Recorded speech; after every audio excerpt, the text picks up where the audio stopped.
The Icelandic singer, best known as Bjork, is the subject of this week's installment of NPR's ongoing series, 50 Great Voices. But before we tell you why, some housekeeping. How is your name properly pronounced? Bjork. Okay. Guðmundsdóttir. Even though most English speakers say Bjork, it's not really Bjork. It's Bjork. Bjork. Yep. I usually say it rhymes with jerk. You know, someone's a real jerk. And that sort of Bjork. gets it. All right. Yeah. There are people, and I'm not making this up, who do not believe Bjork is a human, or at least 100% human. And sometimes when I hear her voice, I wonder as well. There is something celestial about it, as if it comes from another world, a fantastic and colorful and utopian world. Trapped in the glacier hat, looking hard for a moment of shine. I think for me it's always been about spatialness. Spatial as in space, as in the vast environment around her. It's how she thinks about where her voice fits into the sounds she hears. Water, wind, thunder, breaking waves, volcanic eruptions.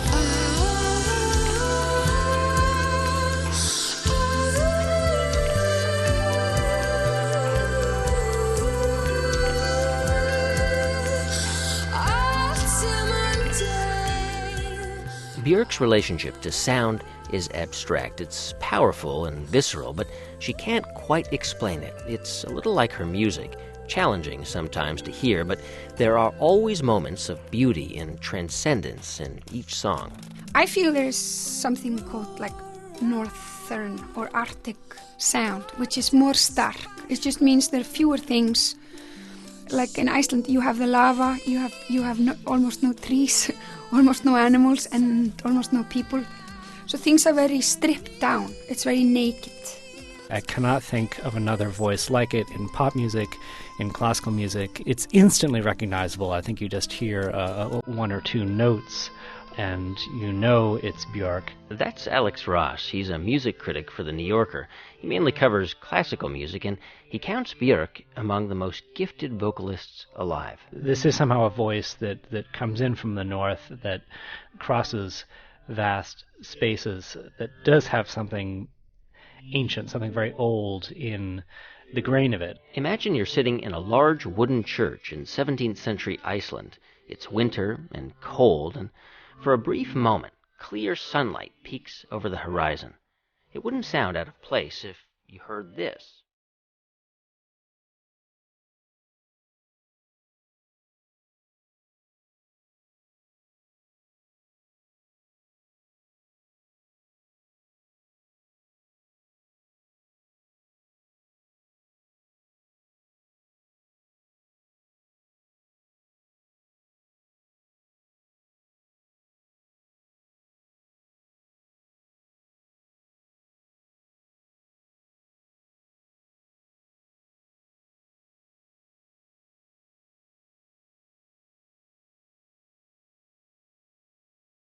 The first time Tom York, the lead singer from Radiohead, heard this song, by the way, it's called Unravel, and it's from her 1997 album Homogenic. The first time he heard it, Tom York wept. Bjork was already a star in Iceland at age 11 when she recorded a children's record in 1977. I remember being in like school buses where we would go on field trips or whatever, and I would be in the back, like, and people would drive back and people would be sleepy or whatever, and they would ask me to sing. So I used to do that a lot of the time. And my mom did complain about that she couldn't take me to a bus when I was like 3 years old or 4 years old, because I would stand up on a chair and sing songs for everyone. Some Americans first heard of her in 1987. She sang with a band called the Sugar Cubes, and they had a cult hit with the song Birthday. But it wasn't until 1992 that she broke out as an international superstar with the release of her solo album called Debut. If you ever get close to a human and human behavior, be ready to get confused. And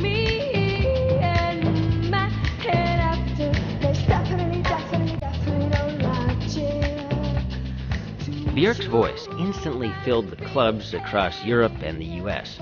On the album cover, she resembles a pixie. She's small, her hands are held together prayer-like, covering her mouth.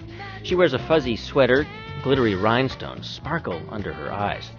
That record showcased her vocal range and her quirky sensibility, lyrics about pitch-dark forests and tiny sparks that live within them, landscapes that evoked a kind of Grimm's fairy tale world. When I was 13, I had saved enough money, so I bought myself a tent and a rucksack, and I would go and camp and live on my own. I really liked being on my own, so I would sing a lot. And then I probably started hitchhiking when I was about 16 or 17, and then I would go further out and walk around in the lava and stuff and sing a lot. And it's not too different from the way she creates music today.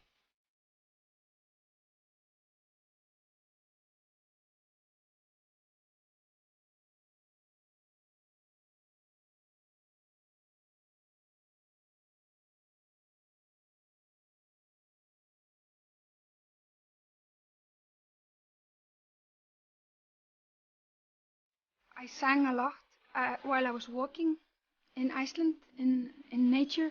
Just walking. Yeah, it used to be like half an hour, 40-minute walk from my home to my school, and I would walk alone, and I would walk alone back, and it would basically be about my sort of spatial location, like locating myself spatially, like sonically and spiritually.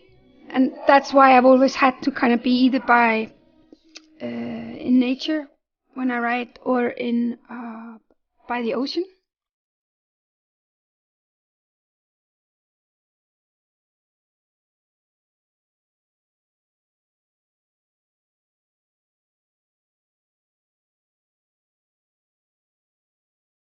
A voice, a distinctive voice, is like an instrument that can't be invented. Think the gravel of Tom Waits or the heartbreaking fragility of Billie Holiday. Bjork's voice is also an instrument. It can shout, and it can growl, and it can spew utter gibberish. Clatter, crash, clack, cracky, bang, bang, rattle, clang, crack, thud, whack, bounce, music. I like to involve the emotional aspect a lot because there is space in a lot of my melodies to do ad-libs if you want. That if one day I'm hoarse or I'm very extremely happy or I'm hyper or whatever, that I can involve that, Do you like your voice? Have you always liked your voice? Yeah, I think so. I think it's probably the part I'm most comfortable with myself. I mean, for me, it's home. It's my home. And maybe that was without being conscious of it. When I was walking outside as a kid and singing, I was kind of like sonically establishing, like being territorial and say, okay, this is my home. And singing quietly when I was next to the lava, and then when I would get up on a hill, the chorus would come and I would sing louder. So I think it's my home. And sometimes she allows the rest of us inside that home.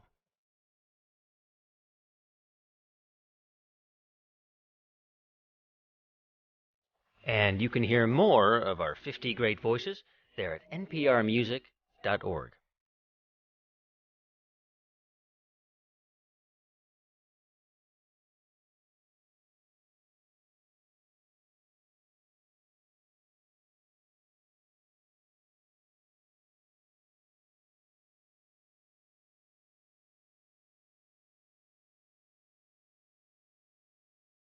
And for Saturday, that's All Things Considered from NPR News. I'm Guy Raz. We'll be back tomorrow, but for now, thanks for listening, and have a great night.